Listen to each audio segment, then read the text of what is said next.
he would step across the line. Habitually. He's a habitual line stepper. North Carolina! Take your shirt off. Twist around your head. Spin like a helicopter. Welcome to the Habitual Line Steppers podcast. I'm Garrett Charles Langley Henson. And I am Terry Ricardo DeShays the second. What's up, baby? We back. The boys in blue are back. The real ones. Not those fake boys. Not that sky blue team down there in Chapel Hill. Mm-mm. Oh, no. You talking about the sky blue team down here in Charlotte. North Carolina making big moves. Trading up for the number one pick in the NFL draft with your Chicago Bears earlier this week, Terry. Blockbuster move to change the landscape of the entire NFL. Panthers going all in with 2 feet. But let's start with talking about your Chicago Bears, who gave up the number one pick in this year's NFL draft. In return, you received DJ Moore, the number one receiver from the Panthers, the number 9 pick in the draft this year, the first-round pick from the Panthers next year, and their 2023 and 2025 second-round picks. So before we even get to the players that you added on free agency, which started yesterday, before we get to the big additions to the Bears and the new direction of their franchise, just give me a temperature check. Just the trade. Are you happy? Oh, yeah. I'm definitely happy. Like, we got 2 firsts and 2 seconds. This trade makes total sense for me, bro. We got 2 first-rounders, 2 second-rounders, and we got a good receiver. I'm not going to say, like, he's great, but with the stats that he got with the Panthers, the funny thing is he would have been the number one receiver for the Chicago Bears in all their history. So, yeah, I'll take DJ Moore, with all the great wide receivers we've had in our fucking history. I'm surprised Brandon Marshall doesn't have more than 5,300 yards total in his career at Chicago, but it is what it is. Yeah, I don't know. I love it, man. For the Bears, I love it. For the Panthers, I don't know, bro. I'm not sure if I'm giving up all those picks to get who? An edge rusher? Well, we don't know yet. I'm assuming it's going to be a quarterback. I mean, you wouldn't think that they do all that to go take a defensive tackle number 1 or something like that. But like for the Bears, man, like I'll stay on there for a minute. I really like what they're doing with this trade. You guys had so much money available to spend in cap space that it's like you need to pay some of this to somebody. And so actually trading for DJ Moore, yeah, he's on a $20 million a year deal, but you're not paying anyone else right now other than like the free agents you just brought in.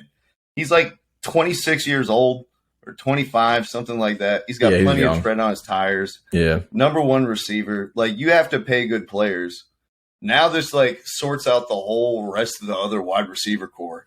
Suddenly you look at it, you're like, oh, Chase Claypool, not a bad number 2. He can stretch the field. He's physical. Darnell Mooney in the slot now, going up against smaller players, getting in space more instead of having to be the number 1 guy. And, you hold on to Justin Fields and restock that armory of picks to build for the future. Let's talk about how you added in free agency yesterday. Keeping with building for the future, you added a couple good young players in their primes that were high-profile free agents. The first one was Nate Davis, who is coming from the Titans, leading the way for Derrick Henry for 4 seasons, one of the best players on their offensive line. 26 years old. You guys add him to the team, shore up that run game. You weren't done there. You were like, who's the best player on the Bills defense that everyone was talking about was going to take to the Super Bowl? Fleece, bro. Tremaine Edmonds? Sure, we'll take it. What is he, 25 years old? 27. Yeah. He's 27. He's 25. Tremaine Edmonds is 25. I'm just looking at it right now. Why are you hating on me? I'm reading it right from the player profile on the Athletic. Yeah, I read the wrong name. Keep going. Yeah. Yeah, dude, this is not going to be the first time we get confused on Tremaine Edmonds and TJ Edwards. I promise you that. Hell no. But Edmonds, for now, I mean, he's 6'5". He's 25. Yep. He's 250 pounds. He's had 5 years of starting experience. He's a beast. He can go sideline to sideline. He can cover. He can blitz and rush the passer. Like, you were pretty butthurt about getting rid of Roquan Smith. Not a bad replacement to get a second-round pick for Roquan and then pick this guy up for nothing. Yeah, it's not a bad replacement. It just kind of makes me kind of question the Roquan Smith move, but, there's the replacement, so I'll take it. $72 million for a really good linebacker. really, I mean, he might be. He's up. He's a top 5 guy. So like, I'll take it. I'll take him. I love it. I know you'll take him. They weren't done there. Nope. They were like Philadelphia Eagles. You guys fell apart in the Super Bowl. You're not going to be able to pay all these guys. Everyone wants more of the disease of me. So y'all gave some more of that me to TJ Edwards. They're starting a middle linebacker. He's also really young, 26 years old, tackling machine, led the NFL in tackles. He had like 170 tackles last season. Something stupid, crazy. Yeah. Yeah, just ridiculous. Like, your Bears defense, terrible. Last in scoring. Horrible. 29th in total yards, second to last against the run. You add these 2 guys in, like, right then, that's going to shore up your run defense, make you guys into a better team.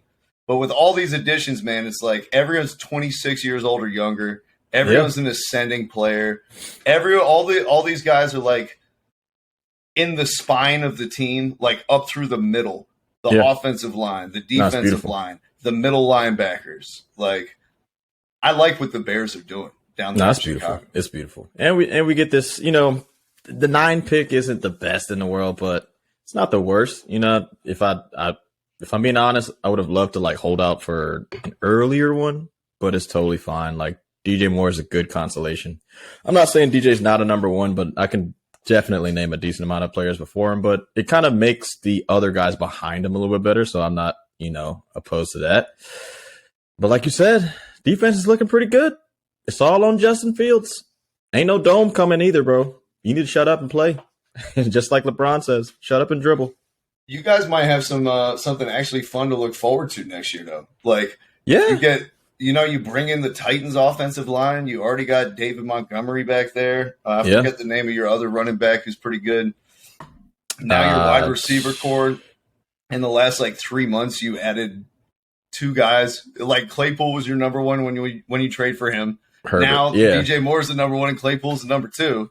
Yeah. Like, this team has gone from shit to pretty good. And we saw, like, over the last 7-9 years, every single team that spent the most in free agency had at least a 3-win jump the next year. So we don't know what's happening in the draft and everything like that.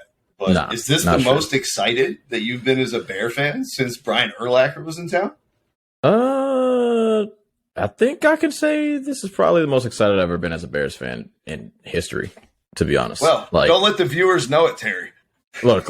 Just listen. I don't know, man. It's just like overwhelming the amount of people that we got at one time. Like, I want to blow my load in the offseason like everybody does. Like, so many people just do that. Look, team was looking good. Team's looking great.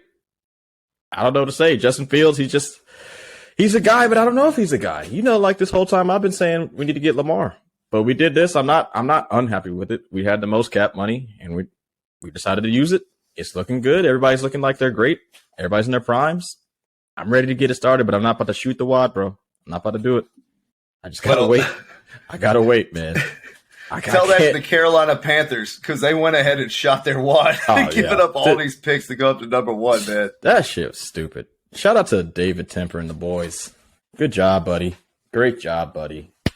Listen, at some point, they're like, we've suffered through Sam Darnold, Baker Mayfield, PJ Walker, Teddy Bridgewater. It's a lot. Matt Corral. God knows who else has been back there over the last, like, 6 years. A lot of bums. They're like, I don't care what it costs. We got to get a guy.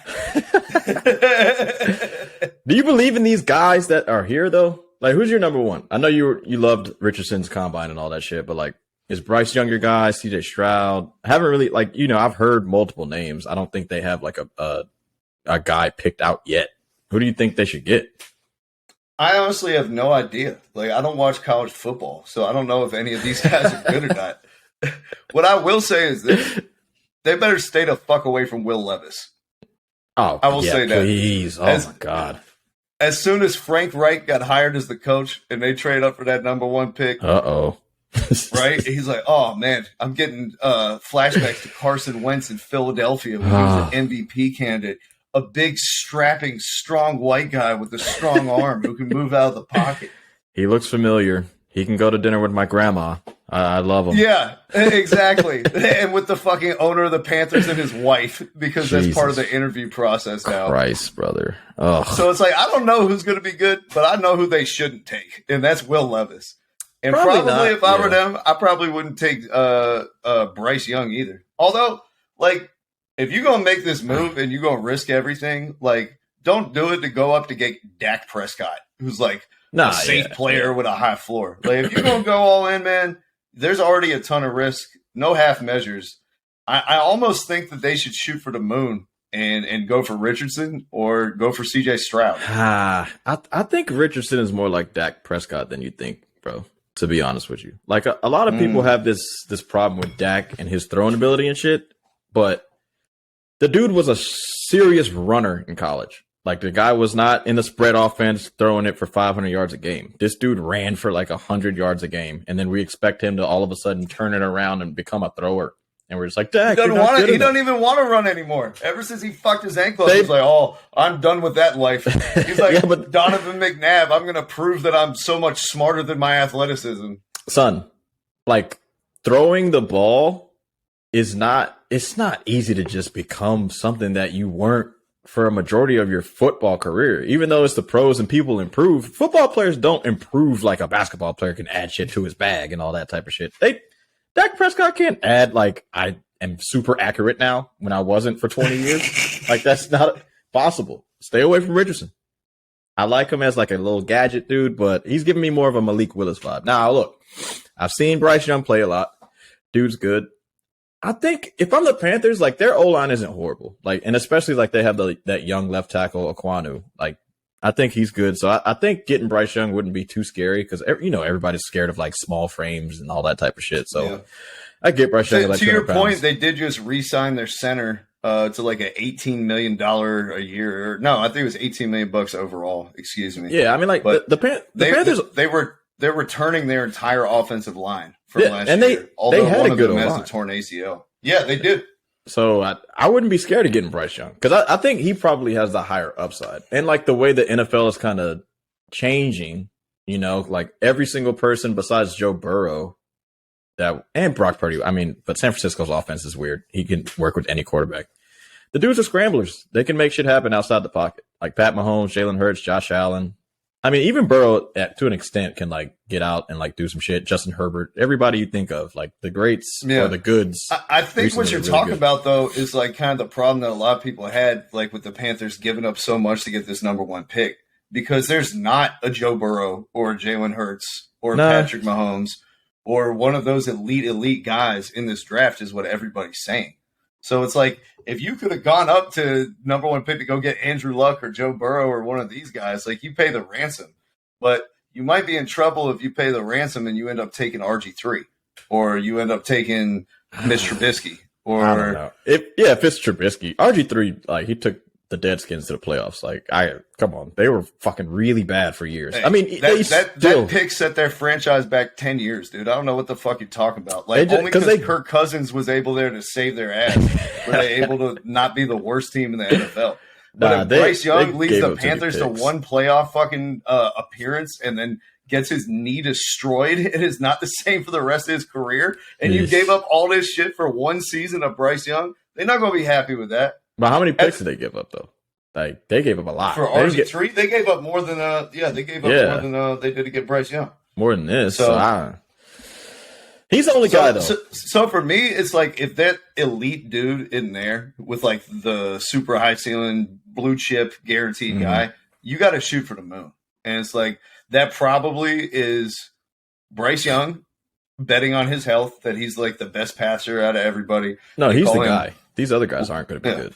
They call him light-skinned Fran Tarkenton. Bro, trust and believe me, these other guys, maybe CJ Stroud, but these other guys, they're not going to do it for you, bro. None of them. I mean, especially, please, no one draft Hayden Hooker. That'd be the dumbest shit you've ever done in your life. I wouldn't mind doing that in the second or third round. I mean, I'd rather take Hayden Hooker in the third than trade up to the number one pick and take Will Levis. I'll take that much. I don't think anybody's going to get Levis like that. I mean, I can see maybe like the Patriots or somebody like just going out on a whim and just, taking Levis, but Levis. I don't think he's making it past the Colts at 4. I think quarterbacks can go 1, 2, 3, 4 this year. Even though none of them are those guys. But how many times are we just going to draft a dude just because? Like, don't just get a dude just because. Just make your team good. Then you can get a quarterback later. Like, what are we fucking doing here? I'm sick of this stupid ass shit. Like Joe Flacco. Hey, you preaching to the choir right now as a Falcons fan because that's exactly what we did. But the Panthers, they're going to be going the other route because whoever they draft, Terry, who are they throwing the ball to? Nobody. They barely were throwing it to anyone last year. Real quick, who's the tight end for the Panthers? Nope. Real quick, who's the number 1 wide receiver on the Panthers now? Everybody's gone. Real quick, who's the running back for the Panthers right now? Oh, yeah. Well, you got the big boy. Is he still there, or did they get rid of him? He was a free agent. Yeah, they only signed him he was on a 1-year deal. He's going to get big money somewhere. Son of a bitch. All those weapons, gone. So now whatever dude you bring in number 1 young quarterback, you're going to be surrounding him with trash. Good luck, Carolina. Well played. Frank Reich, another masterpiece. Oh, yeah, no. We both agree they gave up way too much to get the number 1 pick. Like, but who are they doing it for? Are they doing it for the fans? Are they doing it for themselves? Like, at us, I mean, you live in Charlotte. I live in North Carolina. Like, we didn't grow up as Panthers fans, but, like, I still got love for them. Like, I don't hate them. You know what I'm saying? But this ain't it, bro. You gave the Bears, like, hopes of being a good team. Congratulations to you guys. Like, I appreciate it big time. But for what y'all are doing in the future, I have no idea what you're doing. Coach selection, idiotic. No weapons, no nothing. Yeah. First day of free agency, they're like, we don't have a single offensive weapon on the entire roster. Do you know what we're going to do? We're going to sign Von Bell so we can move our best defensive player, Jeremy Chin, out of position to linebacker. Yeah, I don't know about that Von Bell signing. I wouldn't have put a flyer out on any of those Bengals guys. I mean, the Bengals dudes gave away everybody. All their fucking secondary guys, it seems like. They're just like, get out of here. We don't need any of you. You're talking too much trash. Leave. They need all of them. Yeah, the only one they kept was Eli Apple, right? The cornerstone of the whole thing. So stupid. Hey, that's how you know Burrow about to get that bag and T. Higgins. Oh, yeah, for sure. Listen, man, we got to massage this around. Yeah, they have to. But, I mean, look, it's all in the trenches, and the Panthers have a good O-line. So, it starts there. They can kind of, build their way back up into doing something. So, hopefully they're good. I don't know. Yeah, hopefully Bryce Young enjoys throwing to Terrace Marshall next season, and Ian Manhertz or Gregg whatever the fuck his name is. I don't know, man. We'll see Going how long the other way, Frank goes. The Falcons, we doubled down. We took the other approach. We're like, we're not going for the number 1 pick. We're not trading for Lamar. We're not going to get a quarterback and then surrounded by a bunch of trash. We're just going to build a good football team from tail to nose, and hopefully we'll find a quarterback who doesn't suck, and his name is Desmond Ridder. Yep. They spent more money than anyone on day 1, even though they had a little less money than the Bears. First thing they did, Terry, lock down Chris Lindstrom, all-pro right guard, number 1 PFF rating in the entire NFL, locked him up for 6 more years. Second move, got that other safety from the Bengals that you were talking about, Jesse Bates III, number 1 safety in free agency, all pro 2 years in a row, like 14 picks over the last couple seasons. Great tackler. Shore up the back end that way. We weren't done. We said, hey, New Orleans Saints, it wasn't enough that we stole your assistant general manager and made him our general manager. It wasn't enough that we stole your defensive coordinator and made him our defensive coordinator. We're also going to take your best defensive tackle, David Onyemata, and put him next to Grady Jarrett. Oh, yeah. And the brightest prospect on your defense, Caden Ellis, the linebacker who had 7 sacks and 10 starts, we're going to take his ass too. But we weren't done there, Terry. Oh, no. We're not just getting breakout players from other teams. We're also a used car dealership. We also refurbish. We get out that old cigarette smell that you had in New England, and we put in that new car smell in Atlanta, picking up Jonnu Smith for a fucking 7th-round pick, a guy who the Patriots just paid $20 million a year and couldn't wait to have 2 seasons ago. That's a very weird one for me. I don't know about that one. We got him for a 7th-round pick, and immediately after we trade for him, he agreed to cut his salary in half. and then next year isn't guaranteed. What a guy. What an absolute guy. Hey, look, it was a smart move, though. But we're not done, Terry. We're not done. We're not done. We found our quarterback of the future. This morning, coming across the roto wire, is it Lamar Jackson? Could it be Anthony Richardson? No, you said you were out on Lamar. Desmond Ridder? No, it's Taylor Heineke, who's coming to the A to be our backup quarterback for the next season, man. 7 moves in the first day of free agency for the Falcons, addressing the quarterback, addressing the defensive line, addressing the secondary, addressing the linebackers, addressing the offensive line, addressing the tight end. That's how you build a fucking football team. That's how you do it, man. That is how you fucking do it. Hey, your picture's back. But anyways, look, Atlanta's looking good. Atlanta's looking fucking good. You know, this is the first time I can say this for a while. But to be honest with you, still need a quarterback. Like, I love Heineke. He's a winner and all that. But he has some good targets in Washington. You know, like I like Drake London, Jonnu Smith. Not Jonnu Smith. Your boy, the best fucking tight end of all time who fucking choked it, a big one last year. Love those two dudes. You lost Ridley and all that, but you need one more good guy for me to be like, Heineke might be the guy. You think Heineke's gonna be the starter when the season? No. Okay. It's gonna be Desmond Ridder. They're just doing this because they're like, you know, if he messes up, yeah. He's a solid backup. How many backups in the league have a winning career record and 15 more touchdowns to interceptions? Yeah, like, not many. He's got the shit end of the stick over and over and over again in Washington, and we're Garoppolo? like, sure, fuck it, like come here and be a backup. Garoppolo is probably the best backup of all time. Yeah, he's a starter now though for Vegas. Yeah, but yeah, I like the moves, man. You excited? Oh yeah, I'm stoked, dude. I'm all the way back in next season, 2 feet. Like after watching our safety play the last couple seasons and watching Eric Harris, who 3 years ago was making potato chips at a potato chip factory and then was starting for us for 2 seasons, that was pretty rough. So to replace a not NFL quality player who's starting for you with one of the 3 best safeties in the entire NFL, that makes me pretty excited. Yeah, no, also, it's great. Grady Jarrett has never had a single fucking decent defensive tackle next to him his entire career in Atlanta. Since his rookie year, he's been getting double and triple teamed every goddamn game and still produces beating double and triple teams. We just added a defensive tackle at 8 sacks. David Onyemata is a beast. Yeah. No, he's good. We couldn't rush the passer for shit. We had fucking 36 sacks in 2 seasons. The Eagles had over 70 last year. Yeah. See what that did. So we definitely needed this outside linebacker that we got from the Saints. This guy, 7 sacks and 10 starts, dude. Nah, he's good. 7 sacks and 10 starts? Motherfucker's a dog. And then finally, Jonnu Smith. Kyle Pitts, you can go back to being the Joker, bro. Line up in the slot, line up outside, line up in line. Wherever we want to move Kyle Pitts now, we can. Because we have another guy who could actually block and catch to play tight end, who's not a fucking glorified fullback out there just in a phone booth in a fist fight every single play.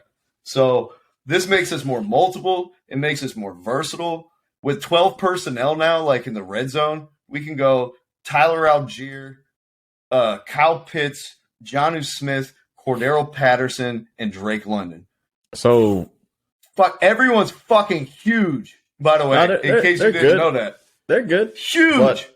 But for me, right, with all these acquisitions and stuff, what does that do for you, like, in this first round? Like, who are you going to pick? Are you going to go offensive? Are you going defensive? Like, for you, what would you do? Oh, we're going to leak some more information about Jalen Carter's arrest being that happened right outside the city of Atlanta. We're going to like put some shit out there that makes him fall all the way to number 8, and then we're going to draft Jalen Carter and be like, yeah, it's crazy the amount of misinformation. It's fake news, huh? So y'all got the 8th pick, huh? All right. I don't know. We'll see how it goes, man. I'm not sure. We'll probably take a corner or a defensive end or something like that if Jalen Carter ain't there. But probably. But hey, the NFC South. This is what I like though. Like ever since I was a kid, I grew up reading Coach Claire B's sports novels variety of sports, baseball, football, basketball, whatever. Very instructional. Great books. One of the first things you learn is that like the best teams in football, when they're doing the drafts and shit like pickup, they're like, you draft your offensive line first. Like, don't get the wide receivers, don't get those. You get your line, you build your fucking team through the lines. Trenches every time. Got to have time. And on both sides. Even if Desmond Ridder sucks this year and he's not the guy, well, then now we have all like the spine of a great team around it next year. So we can go get some dude in the draft. We can go do the Panthers thing and move up if we need. We can go in free agency and get somebody. Desmond Ritter's making $4 million. Taylor Heineke will be a free agent next season if we want to cut him. We have plenty of avenues to go out and get the next guy. But right now, the opposite of the Panthers, we're surrounding a young guy with talent around him and a structure where he's not going to have to do everything. He's not going to have to be Superman. He's not going to have to create for the entire team. He's going to have a defined role that like is what he does best. And so now we're putting him in the best position to succeed. We're giving him the best chance of getting evaluated because he has actual targets to throw to. And if he can't make it, you know, with $100 million revamped on the defensive side of the ball and all these weapons and a renewed offensive line, well, now we know what Desmond Ridder is, and we can move on next season and draft that guy. Yeah, if you have to. Yeah, I think the Bears and the Falcons they did exactly what you should do when you suck. Save your money. Don't try to spend it on stupid people for no reason to make the fans happy. Don't give Von Miller $200 million when he's 37 years old. Hey, look, the Bills are, Super Bowl contenders, man. I can't blame them for that. But like I said, well, I didn't say it yet, but the Falcons, the NFC South is for the taking. If you go out there and grab it, take it. There's plenty of fucking examples of teams surrounding their rookie structured contracted quarterbacks with a lot of talent. This is a good way to win a Super Bowl. Ridder, I'm looking at you. You got to just be. Especially when you look around to the other quarterbacks in the division. It's like they got Kyle Trask out there in Tampa Bay. Who even knows if he's going to be the quarterback? Shit, they just signed Baker Mayfield, Tampa Bay.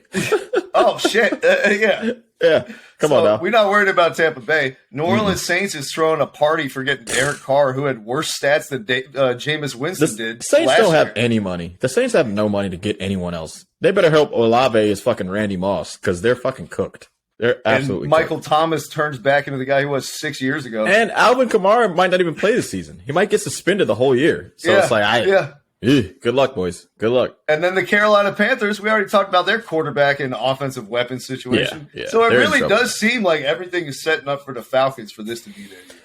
Yeah, I think it's the Falcons' year. I think this is definitely it. But like we were just talking about, those two teams, the Bears and the Falcons, I think they did a good job of kind of rebuilding. This is how you do it. This is how you do it. I'm proud of the boys or girls, whoever was fucking a part of the squad. Good shit. We're like that fucking Ant-Man meme. Like, look at us. Huh? How about that? Look at us. Yeah, man. Nah, this will be cool. Enjoy some prosperity for once. And there might be another team that's finally added to that list with us, Terry. The New York Jets. Jets players celebrating all night long on Twitter. Talk about, somebody big is coming, but I can't tell you who. I can finally enjoy my vacation now, but I can't spill the beans. Yeah, right. Myles Garrett. No, not Myles Garrett. Jesus. Jason. Garrett Wilson. My bad. Garrett Wilson with that tweet. Yeah, he was the one who tweeted that. I thought you were saying Baker Mayfield is coming to the Jets. Nah, but you're right, though. Like, the Jets rebuild from last year? I mean, you want to talk about nailing draft picks down? Almost every dude they drafted in the early rounds is an absolute monster. And especially, Sauce Gardner. He's your boy for life. But the word on the street is Aaron Rodgers is going to the Jets, huh? I mean, if you guys listened to this podcast for months ago, you would have known this is broken news. The number one place I want Aaron Rodgers to go. New York, or New Jersey. He finally goes there. They got some good young weapons. You know what I mean? You mentioned Garrett Wilson. Elijah Moore has been disgruntled. I bet that he'll figure it out now that he doesn't have a bunch of goofballs thrown him to quarterback. Yep. Breece Hall, their rookie running back, was extremely impressive. Did he tear his ACL, though? I forgot what his injury was. I don't. He was out for the year. It was like week 9, maybe 8 or something. He was really good, though. I mean, we saw enough, though, that we're like, this dude's legit. Yeah, and the backup was really good, too, even though he's like a smaller stature guy. But he was decent. Their defense was and absolutely they brought fucking James amazing. Robinson in there too. Remember from Jacksonville? Yeah, that's right. Yep, they did make that trade. Weird trade. They just need that quarterback, man. Like, your boy Zach was just not the guy, and he's a prime example. Him and Mitchell Trubisky are a prime example of like, don't just take the quarterback just because he's there and our quarterback sucks. Like, just don't do it. He will set you back, but luckily they smashed on every single other pick, because if they did not, they'd be sucking. And their coach is decent. I like the coach. There's a few mistakes last year. That's but, the only way this GM not getting fired. What's his name? Joe something? Joe Douglas? I think it's something like that. Yeah, I don't remember exactly, but you whiff on a number 2 pick, you got to nail everything else on the margins. And to his credit, he has. Yeah. The other pick they had with Zach Wilson, I think it was Mekhi Becton, who had a great season as a left tackle as a rookie, then got hurt. He'll probably be back to his earlier form. Then they with Elijah Moore, who had a breakout end of the season, Garrett Wilson. I forget the name of the defensive end who they drafted at like 19 or whatever, who had more sacks than the entire Atlanta Falcons team. They're honestly a really good team, bro. Like, they just needed that quarterback. It kind of seeing Joe Flacco on that field is just fucking insane. I'm so surprised that they got the money to sign Aaron Rodgers though, because his contract is fucking insane. What was it, like $50 million or something, or is it 60 for this something year? Wild. I bet That's that they're going to be trading somebody back the other way just to make the money work. Like, I bet one of these guys goes back the other way. I also heard that the Jets were trying to sign Anthony Lazard too, which is like, Rodgers' favorite targets from last year. Alan Lazard, So I tell you what, though, they'll have a hard time competing with the Falcons, because apparently we want them too. The number 1 blocking wide receiver in the NFL over the last 5 years, Arthur Smith. He's like Tom Thibodeau when he heard Josh Hart was available. He's solid. I think he's a pretty good receiver too, not just the blocking. Like, I think he's got some solid hands. He's a good receiver. I mean, I don't know. One stat though that was crazy. It was like, he's so good at blocking though that like the Packers, when he was with them, they averaged like more than a quarter a yard per carry more when he was on the field. And it's like, over the course of the season, he directly like led to almost 300 more rushing yards just from his fucking impact on blocking. He's got the speed to go deep. He's a tough guy. I'll come across the middle. He's not going to make a mental error and run the wrong route and have you look stupid throwing a pick six going the other way. Nah, he's good. And he was Rodgers' number 1 target. But are we going to be Go ahead. No, you go. Yeah. Are we going to be prisoners of the moment, though, man? Like, maybe not the moment, but like of the name. Aaron Rodgers was pretty bad last year. And I know the thumb ligament was, a little torn and fucked up and all that. But don't let LeBron James and Tom Brady trick you into thinking that when you get older, you get better. A lot of guys don't fucking age like fine wine. Aaron Rodgers, the last, 2 years? Or did he win the MVP the year before? Yeah, he won the MVP. And he won the MVP the year before that, Terry. So 2 out of the last 3 years. He was really MVP bad last of the year. Football League. We can blame the thumb injury and see if that'll just be the excuse, but I don't know. Or we can blame the fact that he is the Carolina Panthers' current receiving core with no veterans. All rookie players who didn't know like the offense of the routes. Yeah. It's like, come on, man. All right, we'll see. Are the Jets, are they now the favorites to win the AFC East? Not at all. You got the Chiefs, you got the Bengals. No, the AFC East. Oh, just the East. I was just thinking about the AFC in general. No, because everyone thought about, the Bills, the team of destiny. They're going to have the AFC East locked up forever. They have a 5-year window to win the Super Bowl. And the next thing you know, Aaron Rodgers shows up overnight. And he's like, Josh Allen, this is my division. See you later, dude. They're in trouble. Well, this question can coincide with like a transition with another big trade, but I mean, the Bills are still pretty good. It's going to be tough. They did have injuries last year that kind of fucked up their season. Dolphins, you don't know. Patriots, we know they're garbage. The Patriots are garbage. But favorites? Yeah, probably. I think they're favorites. But anything else you want to say on them? Yeah, no, I was just about to go. Buffalo Bills have had a 3 months to forget with all the momentum that they had. They thought they were going all the way. And in 3 months, you guys have one of your players almost die. You get your ass beat in the playoffs. Yep. And now you're looking like you might be the 3rd best team in the division after the Dolphins traded for Jalen Ramsey. Yeah, man. Add another star to that crown down there in Miami with Tua, with Tyreek Hill, with Jalen Waddle. Jalen Ramsey, if you did watch last season, you probably watched him getting cooked. He gave up 7 touchdowns in individual coverage, which was the second most in the NFL behind any player not named A.J. Terrell played for the Falcons. But what happened to him? I mean, what the fuck? I thought he's supposed to be really good. What happened to him? They gave him the fucking concrete shoes from Godfather. Throw him in the ocean. The ocean. That's what they gave him. Yeah. Hey, look. Do you think Ramsey is as bad as he was looking? Like, I don't think he's that bad. I think he was just demotivated. Like, the team, you can tell when your team sucks really fast. Like, it doesn't take multiple games. You can tell in practice. And when you need Ben Skoranek to pull a game out of your ass against the Atlanta Falcons in week 2, it was at that exact moment that Jalen Ramsey looked around and was like, yeah, this ain't it. Because, like, I don't know. Did you ever watch, like, his podcast right after the games? The shit was called Straight Off the Press. Oh, no. This motherfucker was pissed. Every time he had to do it and they kept losing and losing and losing, you could just see every episode. He was like, yeah, I mean, we fucking lost again. And I'm like, what do you want me to talk about? I was like, damn, bro. Yeah, he's got that winning mentality, bro. He's a fucking leader. He's a fucking dog. I think that kind of helps Miami and the softness of their defense, just to be kind of nice about it. They weren't the greatest defense in the world, bro. So, like, I think he's somebody who needs to be challenged, too. Like you said. Yeah, for sure, like, for sure. I feel like after Cooper Kupp tore his shit, like, who is Jalen Ramsey going up against in practice that he feels like he has to try against that's going to prepare him for a game?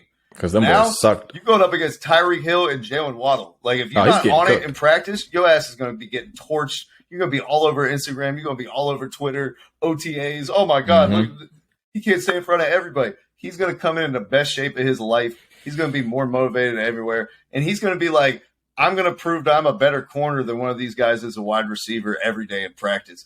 And you can't get that going up one-on-one against Van Jefferson. Nah, definitely not. Odell's gone too. That's his boy. Yeah, I don't know. This is a good one. Xavier Howard, pretty good, but gave up a lot of shit last year. Not going to fake. He gave up a lot of easy fucking passes last year. And he let them down versus the Bills in not two, but like at least one really big game where like they could have beat the Bills in the last regular season matchup they had. But I like it, man. This is a good fucking one. But Tua is still the question mark for the Dolphins. He's still the question mark. I don't know what they're going to do with his head. What do they do? Bubble wrap that fucking thing? Does he play the bubble? Get him one of them bubble balls, them bubble car shits? The bubble boy, motherfucker. Yeah, I'm scared, bro. I'm scared of him. But the Dolphins do look like a formidable opponent. Get some fucking rubber gloves to reach into the bubble and give him a hug when he's not playing well. Something like that. I don't know, man. Ugh. I mean, the Dolphins. Hey, they did sign Mike White. I will say that. So even if Tua goes down, Mike White's going to throw that thing about 50 times. Mike White's pretty good. Yeah, no, he doesn't care. He slings that thing. But Jets are still the favorite in that division for me. I know it's a brand new situation for Aaron Rodgers, but I think they can get that shit together quick. He's good. You're right. But Bills, you guys went all in. You don't got no money. You paid Von Miller. You paid your whole team. You just lost your star linebacker. And now you're the third best team in your division, possibly. This could be a seesaw, up and down roller coaster of emotions for Bills fans. And I'm not going to lie. I think their window's shut. I think you guys missed it. I think you guys are fucked. You had your time in the sun. It doesn't really get that sunny in Buffalo. I hope you enjoyed the warmth. Go back to getting blackout drunk and jumping on fucking folded tables in the middle of 10 feet of snow. Yeah, being pretty shit for the rest of your lives. Hey, man. It's over unless Josh Allen can step it up another level, and I don't see it. He's too much of a gunslinger, man. He's just got too much of that gunslinger in him. So unless he becomes more of a manager instead of like I need to make every single play every down for us to win, and if they don't get a fucking running back that can average more than 3.5 yards he keeps running the ball 400 times a year, you're gonna get hurt. You're going to get hurt, too. And I tell you what, he better be lucky that he's playing up there in Buffalo and not in Cincinnati. Because if he got hurt in Cincinnati, they try to find a way to change the laws so that he wouldn't get workers' compensation. Josh Allen has only been in the league 5 years. Yeah. And it is being reported that the NFL PA has warned its members that the Bengals are looking into changing workers' compensation laws in Ohio. Apparently, it would limit professional athletes who have been under contract for 5 or more years from obtaining permanent partial disability compensation. Basically, they're making the players.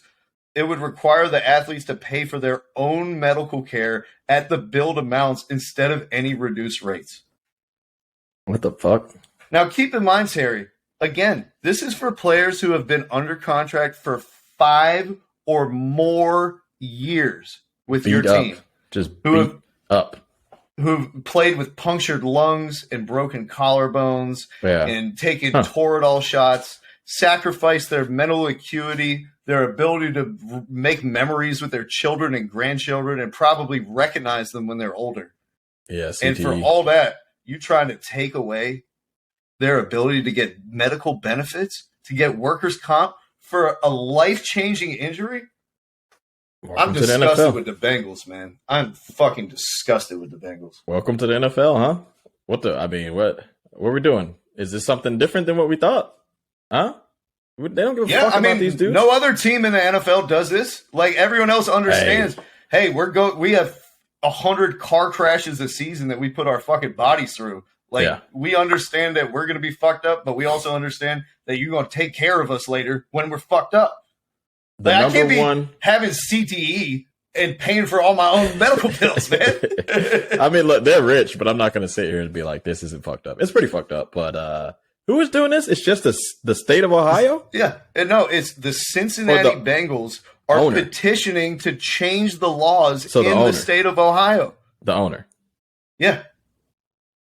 Them boys greedy. I've never seen anyone greedier than these people, bro. I swear to God, like, this shit is crazy. What's the number one thing they care about, though? You know what it is. The bottom line. That dough. So, hey, look. We might look at this as a turning point for some fuckboy shit that's about to happen. Because I think a lot of other owners are going to call and be like, hey, man, I know this looks bad, but how much money did you save on that shit? This is on a private line. Don't, this is deep voice. This is not the owner of the Panthers talking. Like, this is the John Gruden red phone. Oh God, yeah, bro. This is pretty fucked up. I'm surprised I haven't heard about it on TV yet. But yikes, yeah, it's because they're just pushing for the legislation to happen. It hasn't been passed yet, but I don't think it'll pass. Be careful what you look. And is this for everybody, or is this just for punt returners? What happens if Joe Burrow gets his fucking head decapitated from his body? You're not going to pay Joe Burrow's medical bills for the rest of his career? What if he wins you a Super Bowl and he's out here in a fucking wheelchair like Stevie Gleason? You going to make his family wheel him out with drool coming down the side of his mouth, standing on top of the logo when sitting on top of the logo when they sing the national anthem? And he can't. He has to pay for his own drool wiper? That's what you're going to do, Bengals? Hey, put that on Burrow's tab. That's what the owner said. Hey, put that on Burrow's tab, bro. He got that. He's big money. I just paid him. Fuck that. That's crazy, bro. This is insane, man. Hey, look, your boys. I told this is why, bro. The NFL, sometimes I'll be disconnecting. Not only has it just been because my Bears have been pretty shit my whole life, but it kind of just seems like they don't care about these players, bro. Like, it kind of, the Lamar Jackson is a part of it too. The Lamar Jackson situation is a part of it too. Like, not wanting to pay dues, and now they're trying to have the players pay for their own shit for injuries for a fucking sport that's like worse than, almost equivalent to the UFC. Like, this shit is horrible for your body. It's wrong, man. What do you think? I thought you said it was despicable, but it's not. Yeah, there's no. I'm rooting against the Bengals now. Like, I'm. Ooh, yeah. Joe Burrow, no. Joe Cool. Yeah, damn. Yeah. I'm rooting for Joe against the Bengals. Like, this disgusts me. And, like, if you're a player, why would I ever want to go play for the fucking Bengals now? Especially if you look around the division. Look how the Steelers treated Ryan Shazier after he had his horrible injury. I remember that. They taught him how to walk. They made him a goddamn coach on the team. He was getting paid $100,000 to do nothing. They're like, hey, we ruined your life. The least we could do is give you this fake job. Meanwhile, the Bengals are trying to nickel and dime you. I'm not laughing at the situation. I'm just laughing at your voice crack. That's all. It's not funny. It's just that shit was funny. Hey man, it's fucked up, man. This is what I'll be telling you though, bro. Sometimes I just don't rock with the NFL. They don't care. They don't care. And what the most contract disputes are always the NFL. Every fucking season, there's some dudes like, I gotta hold out because they won't give me $2 million extra or fuck, like, come on, bro. Like Austin Eckler right now in San Diego, he's like, I've scored 41 touchdowns over the last 2 years. I'm getting paid $4 million. Like, trade me, pay me, do something. My career's about to be over. I'm renting.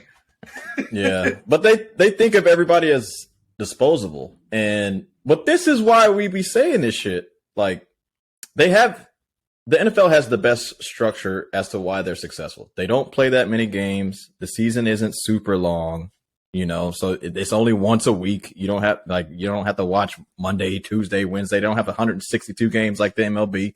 It's not 82 like the NBA. They're trying to get less games, the NBA. It's perfect for them, but the NFL makes the most money as a league. Each team is valued more than almost any other team for other leagues. Like fucking Tampa Bay is worth billions. Come on, but Jacksonville has less people than fucking Salt Lake City, and they got a fucking football team. And people really love that shit. The salary cap. You know what I think they should do, Terry? You know what, Bengals? What? If you guys are too poor, if you can't afford to pay your retired players who have been injured and your veterans, move the team to somewhere else they can afford it then. If the Bengals aren't bringing enough money into the city of Cincinnati that you can afford to pay these guys who sacrifice their bodies, then you know what? Let's find another fucking city. They should probably move. They've been really cheap, though, for a long time. They've been historically cheap. They just got a goddamn indoor facility this season after they went to the Super Bowl. When they went to the Super Bowl, they were practicing at University of Cincinnati's indoor complex. Yeah. Players are walking underneath a goddamn underpass going to the practice facility. Yeah, they're cheap. They're pretty fucking cheap. I mean, why do you think Marvin Lewis was the coach for like 12 seasons? They didn't want to pay anybody else. I thought it was because they respected the Rooney Rule so much. Nah, they were just like, hey, look, we're getting extra money by making the playoffs. We didn't say we had to win. Yeah, they were doing the Clipper shit with Donald Sterling. They're like, how much does a black GM cost versus a regular one? How much does it cost to keep Marvin Lewis here for 10 seasons? Jesus. $1 million for 10 seasons? Okay. 3/5 a dollar. That's how much it was. You already knew that was coming. Yeah. That's just what the Bengals owner got back on his tax write-offs. 3/5 from every dollar that he gave Marvin Lewis. So they just play Django on loop in the locker room? That's what they have in the elevators when you step into the facility. Oh, God. And they just they have an elevator bellhop guy who hugs you like Steven. No, they just play the Steven parts. They don't play any other parts of Django. Matter of fact, their play calls are just lines from fucking Samuel L. Jackson in that movie. That's all their play calls are just his lines and insults. Wow. Hey, yeah. Over wide, Riverbound, Peckerwood, 82 on 5. Said hi. Yeah, Joe, this sucks for you, man. One of the more popular players in the league. But I doubt this story is going to be big. You know how ESPN and Fox and CBS is going to be. They just want money. They don't give a shit. Everybody's too greedy, bro. Everybody's too greedy. If we weren't willing to boycott for Colin and them, like Colin Kaepernick, we don't give a fuck about that shit. We don't give a fuck. They don't care. Yeah. We don't have time to admonish the Bengals for refusing to pay out millions of dollars in injury settlements and medical bills because we're too busy criticizing John Morant for spending $50,000 at a strip club and littering the entire floor with ones. Too busy counting his money and what he does with it to see what the people who are paying the other guys are actually doing with theirs. Did you see that picture of him in a strip club? Yeah. That was...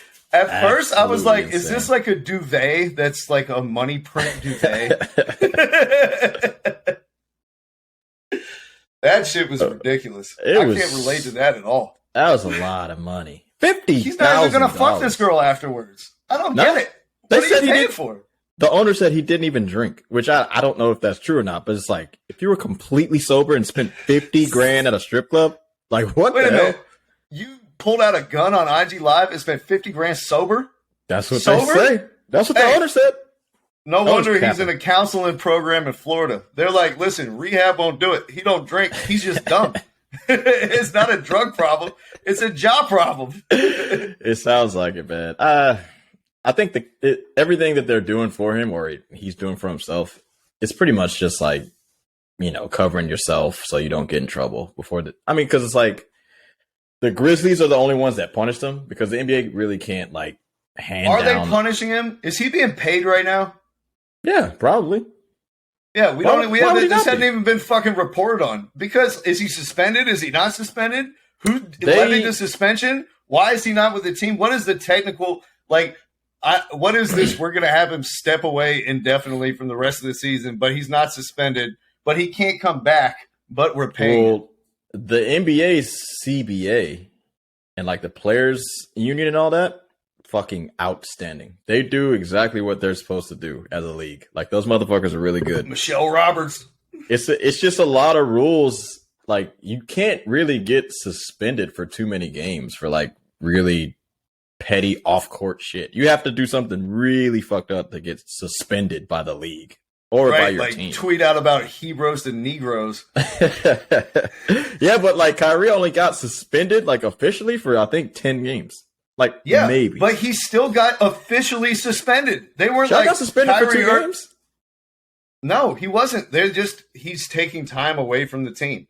And it's the same thing with Kyrie. Not a suspension at all. At least the Nets officially, we've suspended Kyrie Irving. He has to do these 5 things to make restitution. And then after he does them, we'll put him in. With Ja Morant, they're like, he's not suspended, but he can't come back. But he is making restitution, and he will be back when it's done.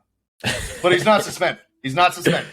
But I think he hasn't really done anything besides like assaulting the 17-year-old kid.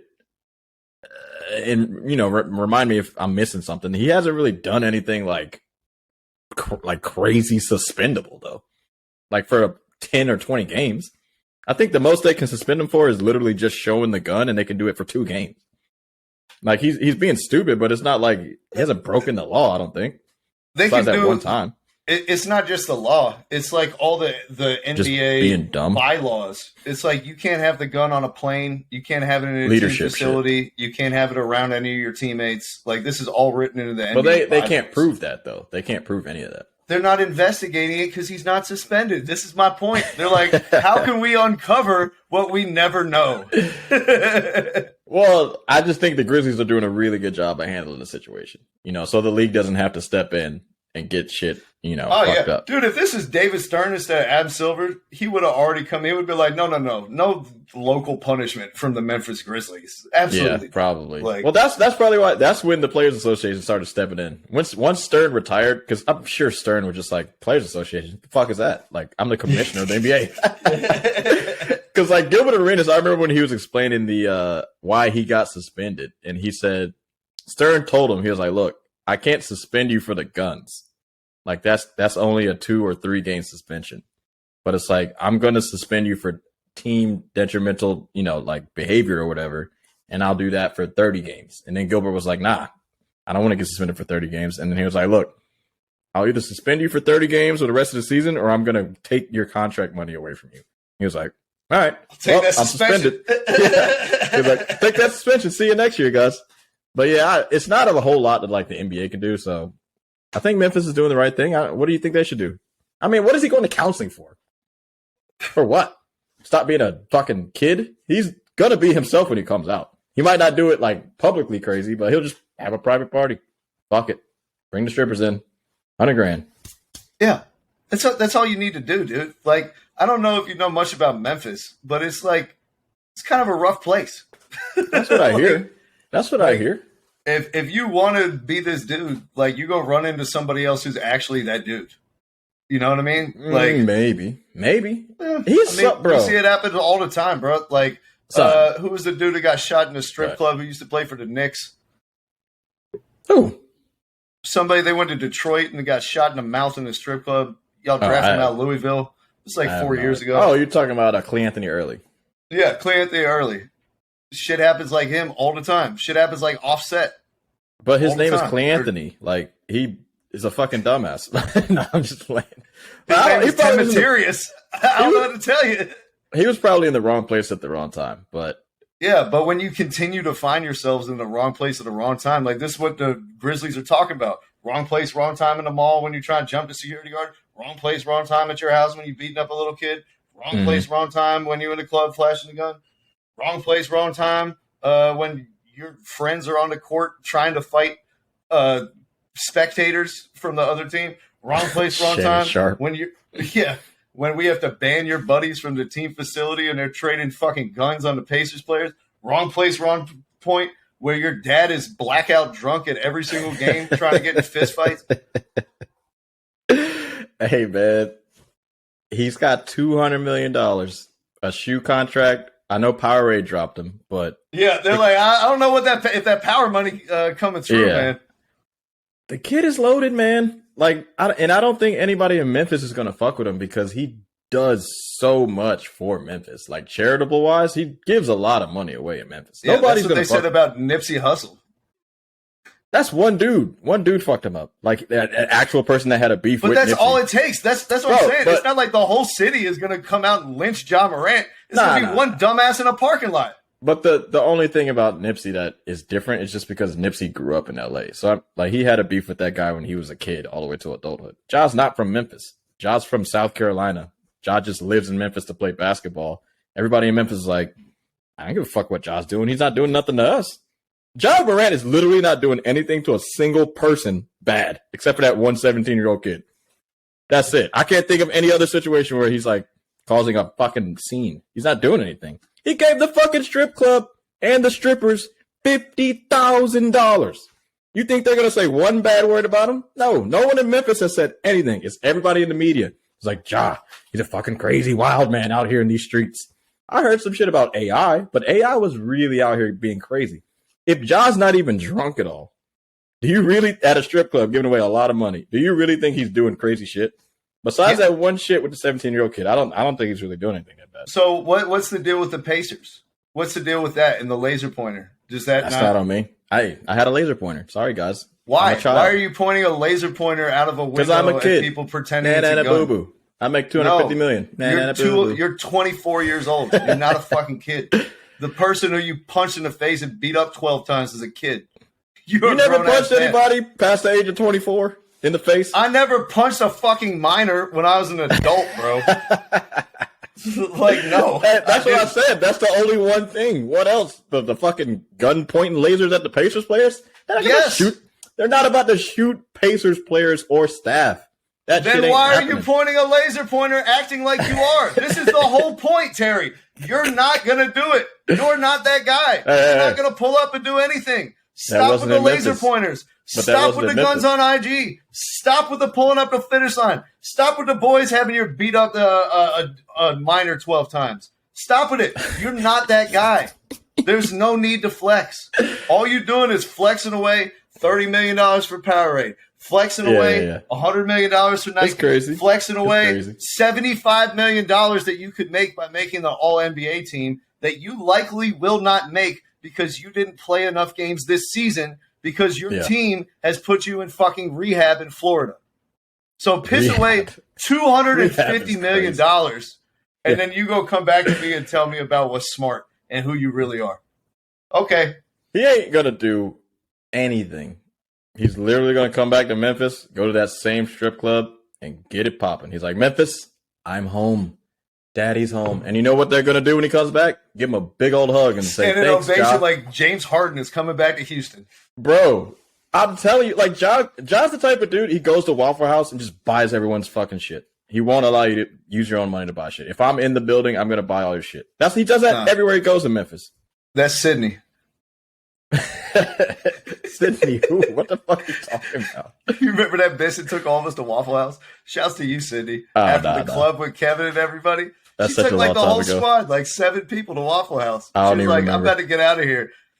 Yeah, I was like, man, you're a good little side bitch taking 7 of my closest friends to Waffle House. Man. So does Ja piss you off? He pisses me off by being a little stupid, but like I'm not gonna sit here and say he's the worst kid I've ever seen in my life. No, he's just not the worst kid. I don't like he's being stupid. Genuine stuff. I like people who are themselves all the time in every situation. You always gonna get the same person. So who's more fake tough, him or Tupac? Ja. Tupac went to prison. Tupac went to Juilliard. The fuck? Yeah. Okay. It's called a metamorphosis. Don't get me started on fucking Tupac. Anyways. John went to Cranbrook. All right. Do you know where John's from? John's from South Carolina. He's from a town that has 3,500 people in the city. Yeah. And he went to a high school that cost more than UNC Chapel Hill. Because of basketball. Yeah. He went for free because of basketball. Look at the house that he grew up in. Look at the neighborhood. They gave it to him for fucking basketball. He's a fucking hooper. So you're not poor. They gave you a nice-ass house, and they let you go to a school that costs more than UNC Chapel Hill. Don't act like you didn't have no advantages, bro. Yeah, but from a newborn baby until the 8th grade, dirt road poor. On God. They weren't. On God, yeah. Swear, look it up. I looked it up. T. Morant. Okay. I looked it up. T ain't rich. Look him up. I looked up the tax records. I went back through his taxes. He got taxes. I pulled the Donald Trump.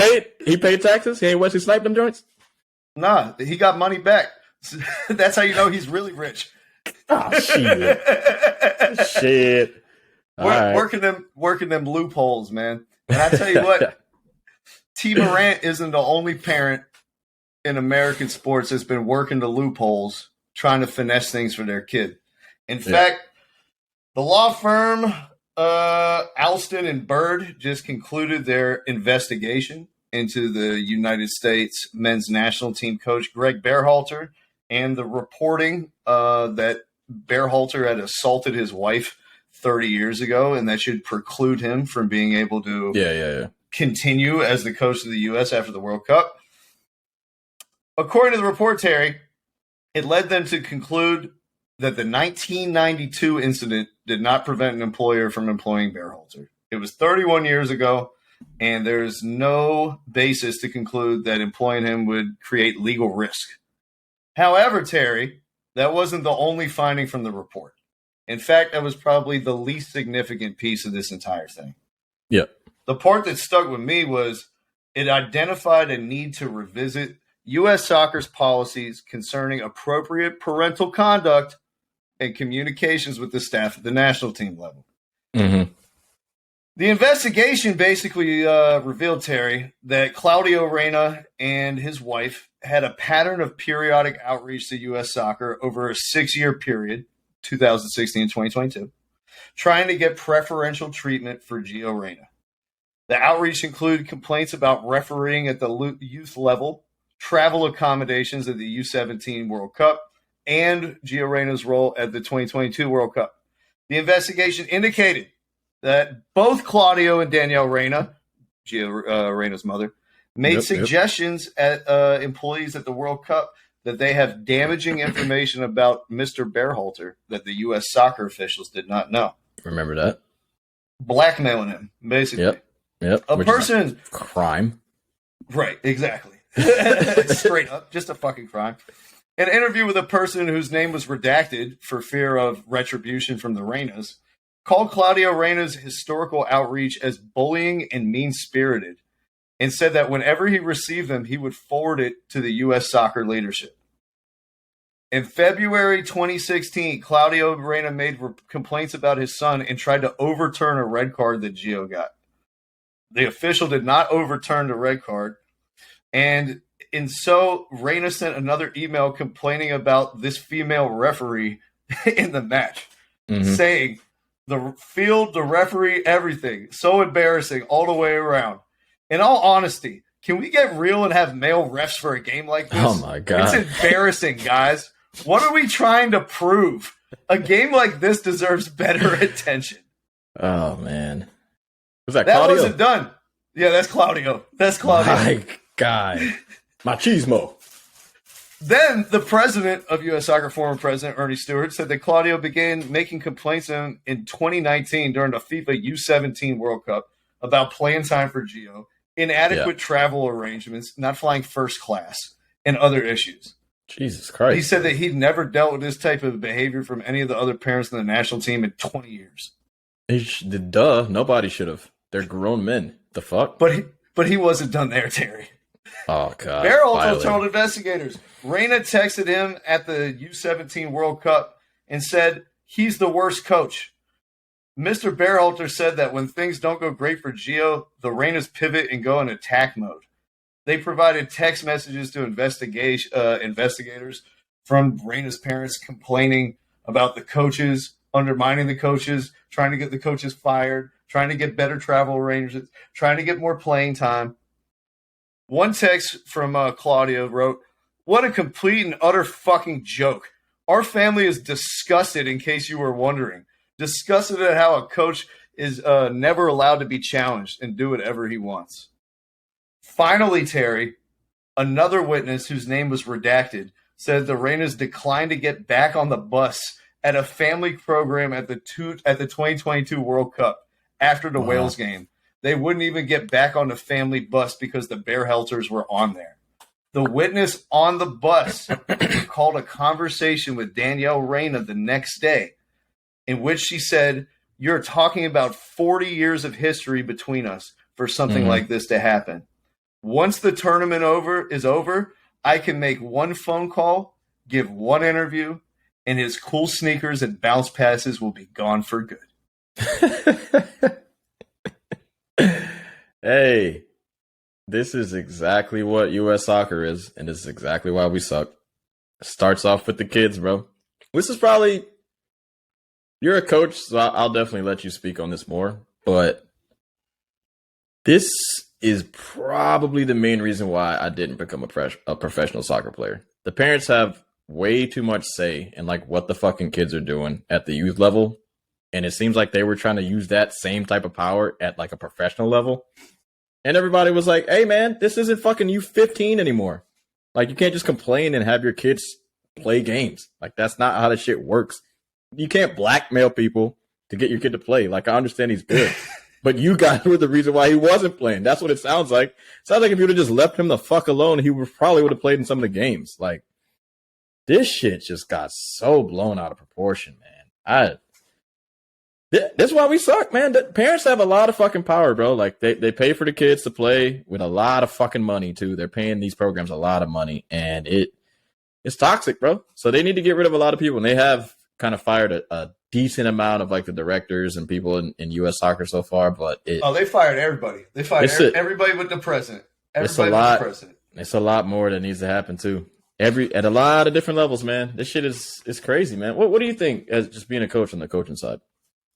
I don't understand how you can be like a world-class player like Claudio Reyna who like makes it to that high of a level and pushes yourself further and further and harder to compete with like, let's be real. When Claudio was playing, American players weren't regarded highly by anybody in the entire world. Like, it didn't matter how good you were. If you were American, you sucked. So and Claudio for was him to really get good to that level and compete with those guys and hold his own, how do you do that without developing a sense of accountability or reflection? And then how do you not pass that on to your child who's trying to follow in your footsteps?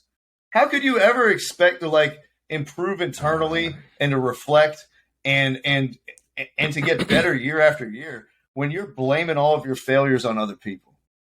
So how can you look inwardly to improve when it's not your fault?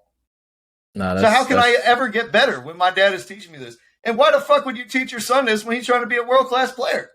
That's my first beef. It all starts with the parents, man. All starts with the parents, like you said. He sounds like a horrible dude to be around in the soccer environment. His wife doesn't sound like any treat either. Fucking no. Both of them throwing her insane. best friend from 40 years under the bus, exposing like the darkest moment of their marriage and relationship. And then both of them are insane. Oh, bro, just coming from me, bro. So I'm one of the few black dudes that was playing soccer. Like I'm actually American black dudes that play soccer, and I've heard some dudes' parents say some fucking insane shit to me as a kid, bro. Like as a fucking teenager and shit. Like this shit. These motherfuckers are crazy, man. They'll do anything for their kids to play. You were getting Vinicius out here? Yeah, I did. Sheesh. Every now and then. This shit it's sad, man. They'll make you lose passion for stuff like as a kid, but it's a horrible example to show Gino, or Gio, whatever the fuck, what to do and how to grow up as a man. But sounds like I don't think he is like that, but his parents are the worst, man. But this is soccer in America. Straight up. It is. There's no way to like not say this isn't what parents do. Parents do this shit. All the This is the time. same thing down to what's going on at the youth level. Like, yeah, they're still doing the shit, right? You're a coach. They do the shit every day, right? It's fucking insane. I was a coach for like 3 years and I couldn't stand it anymore. I just told a parent that his kid sucked and I got fired. I was like, your kid fucking sucks, bro. I'm not going to play him. He told the fucking director I got fired. I was like, I couldn't take it no more. Leave me alone. Let me coach the kids, man. hey, do y'all want honesty? Do y'all want truth? What do you want? I mean, fuck. Dude, yo, like, we just had a whole meeting yesterday with all the coaches at my club about like the diction to use in parent meetings and all the different traps that these parents are going to try to put you in to like elevate their kid. Talk about other players on the team. Talk about why is my kid playing in striker and he's a center back. Talk about how come this kid plays here and yours doesn't and he's training with this team. It's like there are all these pitfalls that they try to have you fall into. It's like we are actually receiving training on how to deal with abusive parents and manipulative parents and how to deal with them in our postseason conversations. I mean, but it's part of the job though. Like, which I didn't know, you know. Well, when you're dealing with the Reynas, it's like you got to be trained. Yeah, nah. If you're dealing with that type of shit, I mean, especially coming from like people that are supposed to be your good friends that you've known for a really long time, like blackmailing me and shit, just for your kid to play a game. It's a fucking game, guys. It's not that big. It's American soccer. It's not like we're in Brazil and maybe if Gio doesn't play or if he plays, we might kill him. Like, this is America. If he sucks, we talk about you online. Oh, whoop-de fucking do. Like, it's not that big a deal. God damn. This shit got me triggered. This shit is crazy, bro. Well, so that's why it's like the biggest takeaway from me is not that Coach Berhalter can be reinstated as coach. It's not that we need to like find a new general manager for the national team. Yeah. It's that we need to change our like communication process and policy like at all levels in the youth national system. So it's consistent going up to the top. Like you can't allow parents to do this shit at U15, U17, U19, and then you break into the senior team and they're like, well, this shit's been working for 5 years. Like, why would it stop working now? They need to nip this shit in the bud, like all the way from the lowest level of the youth national team and be like, no tolerance policy. You come out with us some bullshit. We're dropping your kid for the next cycle. Straight up. Yeah. Facts. Yeah. Like that should definitely be like in the bylaws, but I don't know. Cause, I mean, you know, there was definitely some kids where, I mean, shit, what was the, I don't want to say his name. Walk. Because, huh? Who'd you say? Walk. Nah. I mean, at least Walk was good. I'm talking about like fucking, and I don't want to say their names, but like, you know, like a coach of our team was the fucking director of the fucking organization. His kid fucking sucked. I'm not gonna say his name. I'm not gonna say his fucking dad's name either. But that shouldn't even be okay. But that like stuff like that shouldn't be allowed. Like someone's parent shouldn't be the leader of a soccer organization and their kid play for that organization. You shouldn't be allowed to play in that organization. You got to play for another club. You can't play for the same club as like your parent who's the leader of it. That shit happens on the level of the kids. That's fucking insane. And when you get into the pros, like for the national team, I mean, I understand Claudio was great for America back in the day, but at a certain point, I'd have been like, look, man, you can't travel with us. You can't be in the same room as us. You can't come with us anywhere because you're being absolutely fucking ridiculous. You're not allowed on no fucking planes. Your kid can play, but you guys, you two motherfuckers, the Reynas, get out of here. And every toxic parent, not trying to hear that shit. I get paid to do this. Way more than you guys get paid, probably, most likely. So leave me alone and let me do my job. Reyna, if you knew so much about building a team and tactics, maybe you wouldn't have had 2 failed teams in the MLS that you were appointed sporting director of. Claudio Reyna? Yeah, excuse me. Oh, no, you're good. Who did I say, Danielle? You know what was was the funniest part of this entire story for me, though, Terry? What? Took me down a trip down memory lane. You know where this fight occurred? Where Gregg Berhalter pushed his wife, where she hit him in the face and he pushed her around and kicked her in the legs? Where was this at? Outside a nightclub called Players in a little town called Chapel Hill, North Carolina. Oh my God, that place, man. Hey, you got a story about that? We need to do like an oral history of players one day on the pod and just bring in guests and tell player stories. Because for all the uninitiated, this place was the lifeblood of Chapel Hill. It was an interesting place. Shitty fucking steps outside. You got to go all the way up the steps into the dark. You can't see anything in the nightclub. It used to be the only club that was 18 and up, but you could go in at 18 and drink at 21. Yeah. All types of fake IDs up in there doing whatever. Yep. You might end up getting pushed on the ground by a guy who's 7'2" wearing an Ed Reed jersey in the middle of the nightclub. You might end up finger fucking a bartender in the service hallway as she's going to get some more beer.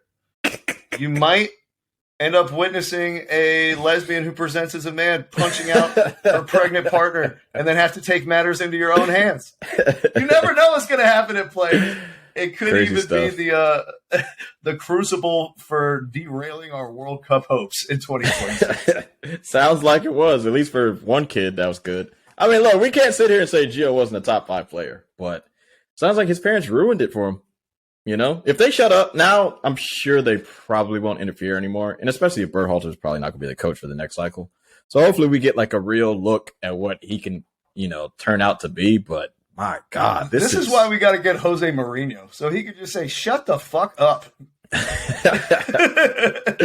For sure, bro. For sure. I don't know. You going to complain about the special one? Yeah. Nah. Hey, man, what are you going to do? I mean, my parents... they talked to coaches, but they didn't like try to fucking bully a coach into getting me to play. But they didn't do it for soccer. They did it for basketball. But like at that point, I was like so short. I was like, guys, they're like, why isn't he goalie? They're like, Sharon, he's 4'6". Yeah, they didn't have to do that shit for soccer. At a point in time for soccer, I was pretty much like, whatever, bro. Like I'm just here. I'm not even paying for this shit anymore. Like I'm on scholarship with you guys. It's fine. I don't give a fuck. Like, if you want to sit me on the bench and watch us, I'll watch us lose. That's fine. I get to go to Miami, Florida, and fucking Austin, Texas, and shit, and travel. Dope. I'm going ham in the hotels while I'm like, I know I'm not gonna play. Fuck you guys. I'm gonna sneak some Coronas. But yeah, I don't know. Shit's funny. Not gonna catch me taking all my clothes off, breaking coolers on the sidelines. I tell you that much. Hey, and then fucking. Who was the coach that was the pedophile? I don't want to say his name. I don't want us to get in trouble. Allegedly. It's all right. It wasn't allegedly. He got arrested and fired. No, we know. But that shit was wild. He was a coach for one of our soccer teams. Fuck, baby. That's a lot of crazy-ass shit that goes down with these youth guys. I don't understand how you can be a soccer coach and be, like, over 400 pounds. I just don't get it. Like, how are you going to teach anything? I teach stuff within a 3-yard box. You're right. You're right about that. Fuck, man. That is true. You know how many fat soccer coaches I've had, though? I've had a couple. I think at least 3. I've had at least 3. I have 2. I'm just like, I don't get it. And it's always hard to imagine, like, what time in your life were you good? When was it? Yeah. But honestly, though, like, you kind of only see that in America a lot of the times. Because if you look at, like, the big European teams. It's almost like you almost see all 400-pound people in America and nowhere else. Like, if you look at the big European teams, like, most of those coaches are still fit, even though they're old. Like, there's a couple of, like, what's the Steve something? That's the fat guy with the white hair. I think Carlo Ancelotti's probably the fattest guy out there. He's not even that fat. Oh, yeah. I mean, hey, America, bro. I honestly, honest to God, I think I said this before to you. I don't think we're going to be good until like 2040 or some shit. Like we keep saying, oh, this is the fuck. Nah, it's too toxic. Once this shit changes, I think we'll get back on the list of like being good. But this shit we got 4 years to get it right and a guaranteed qualification. So yeah, now's the time, U.S. Soccer.